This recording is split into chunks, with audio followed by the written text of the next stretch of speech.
Hey everyone, welcome to Trippin with SilverDaddy. Look at this place. Can you see it all behind me? Oh, look at the big barn there. Is this not beautiful? This is the Jarrell Plantation. It's historical. I mean, let's first just look at all this. All these buildings down here.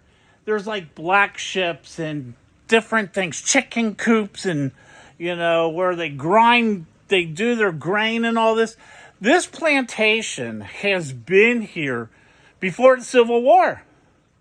Yes, it started back in the 1850s by the Jarrell family. And the old homestead is up over the hill. And it was invaded during the Civil War. Sherman destroyed a lot of the property. But then the family still returned here right around the turn of the century, and they built some newer things. Like this is a newer barn, and that's a chicken coop, a smokehouse, and that's where the family lived. So the Jarrell family at one point had over 800 acres of land here.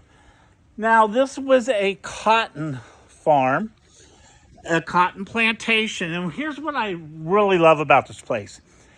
A lot of times we talk about cotton plantations, and I've been to many of them down in Mobile, Alabama, and you see these big, beautiful homes. Those are like rare. This type of plantation is what they call middle-class plantation. And it's the middle-class plantations that actually produce the majority of all the cotton in the United States. So, I'm in Georgia. I'm in the South. So they used what we call forced labor, sugar-coated word for slavery. So they had about, I was told 42 slaves that lived here and worked the farm. The Jarrell family really invested a lot of money into their forced labor and the buildings, and was hoping to build this into a big, beautiful plantation. But the Civil War kind of stopped that. But this has been in the family since the 1850s.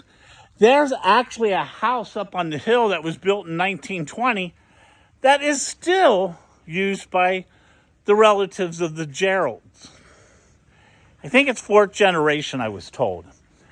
So what happened here is basically cotton was king until that bug came and destroyed a lot of the cotton crop, the weevil. So this is a great example of what really a true cotton plantation looked like. This is a middle-class cotton plantation. So in 1973, the Jarrell family, they really couldn't keep up with the place anymore. So they donated it to the state of Georgia, and it became a state park.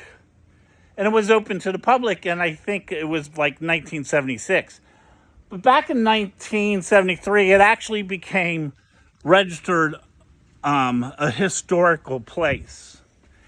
Now, the only thing left of any of the slave quarters is this pile of rocks. This is the only thing that's still left of any of the slave quarters.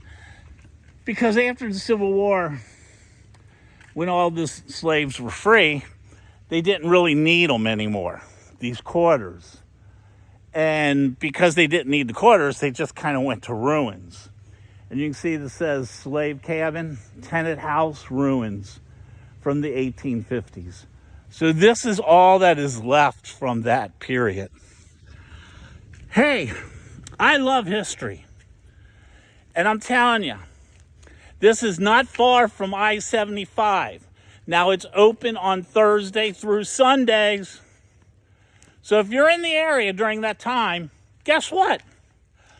You need to come here. Now I'm here on an off day.